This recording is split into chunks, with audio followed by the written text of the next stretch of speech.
Hello guys, welcome to Apoorva's kitchen. ಇವತ್ತು ನಾನು ಹೇಳ್ಕೊಡ್ತಾ ಇರೋ ರೆಸಿಪಿ ಎಗ್ ಬುರ್ಜಿ. ತುಂಬ ಟೇಸ್ಟಿಯಾಗಿರುತ್ತೆ, ಸಖತ್ ಸಿಂಪಲ್ ರೆಸಿಪಿ. ಚಪಾತಿಗಂತೂ ತುಂಬ ಒಳ್ಳೆ ಕಾಂಬಿನೇಷನ್. ಇದು ಹೇಗೆ ಮಾಡೋದಂತ ಹೇಳಿಬಿಟ್ಟು ನೋಡೋಣ.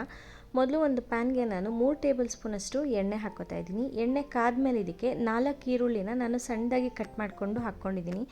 ಒಂದು ಹಸಿರು ಮೆಣಸಿನ್ಕಾಯಿ ಸಣ್ಣದಾಗಿ ಕಟ್ ಮಾಡ್ಕೊಂಡಿದ್ದೀನಿ. ಇದೆಲ್ಲದನ್ನು 2 ರಿಂದ 3 ನಿಮಿಷ ಎಣ್ಣೆಯಲ್ಲಿ ಚೆನ್ನಾಗಿ ಫ್ರೈ ಮಾಡ್ಕೊಳ್ಳಿ. ಈರುಳ್ಳಿನ ತುಂಬ ಕೆಂಪಗೆ ಮಾಡೋ ಅವಶ್ಯಕತೆ ಇರಲ್ಲ, ತುಂಬ ಕೆಂಪಗೆ ಮಾಡಿದ್ರೆ ಅಷ್ಟು ಚೆನ್ನಾಗಿ ಅನಿಸಲ್ಲ. ನೆಕ್ಸ್ಟ್ ಇದಕ್ಕೆ ನಾನು ಸಣ್ಣ ಸೈಜಿಂದ 2 ಟೊಮ್ಯಾಟೊ ತೊಗೊಂಡಿದ್ದೀನಿ. ದೊಡ್ಡದಾದರೆ 1 ಹಾಕ್ಕೊಳ್ಳಿ ಸಾಕು. ಇದನ್ನು ಅಷ್ಟೇ ಚೂರು ಮೆತ್ತಗಾಗೋವರೆಗೂ ಎಣ್ಣೆಯಲ್ಲಿ ಫ್ರೈ ಮಾಡಿಕೊಂಡು, ಖಾರದ ಪುಡಿ 3/4 ಸ್ಪೂನಷ್ಟು ತೊಗೊಂಡಿದ್ದೀನಿ.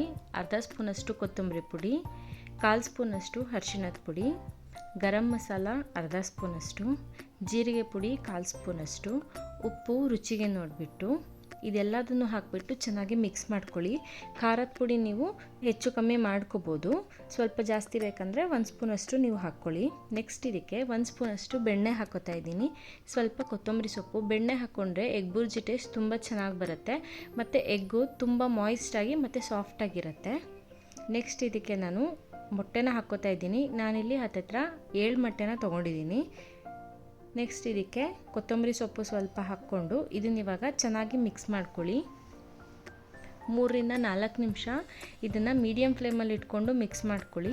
ತುಂಬಾ ನೀವು ಜಾಸ್ತಿ ಬುರ್ಜಿ ರೆಡಿ ಆದಮೇಲೆ ತುಂಬಾ ಮಿಕ್ಸ್ ಮಾಡೋದಕ್ಕೆ ಹೋಗಬೇಡಿ. ತುಂಬ ಹೊತ್ತು ಒಲೆ ಮೇಲೆ ಇಟ್ಟರೆ ಮೊಟ್ಟೆ ಸ್ವಲ್ಪ ರಬ್ಬರ್ ಥರ ಆಗಿಬಿಡುತ್ತೆ. ಇದನ್ನು 4 ರಿಂದ 5 ನಿಮಿಷ ಮಾಡಿಕೊಂಡ್ರೆ ಸಾಕು. ಲಾಸ್ಟಲ್ಲಿ ಸ್ವಲ್ಪ ಕೊತ್ತಂಬರಿ ಸೊಪ್ಪನ್ನು ನಾನು ಹಾಕ್ಕೋತಾ ಇದ್ದೀನಿ. ಕೊತ್ತಂಬರಿ ಸೊಪ್ಪು ಹಾಕ್ಕೊಂಡು ಮಿಕ್ಸ್ ಮಾಡ್ಕೊಳ್ಳಿ.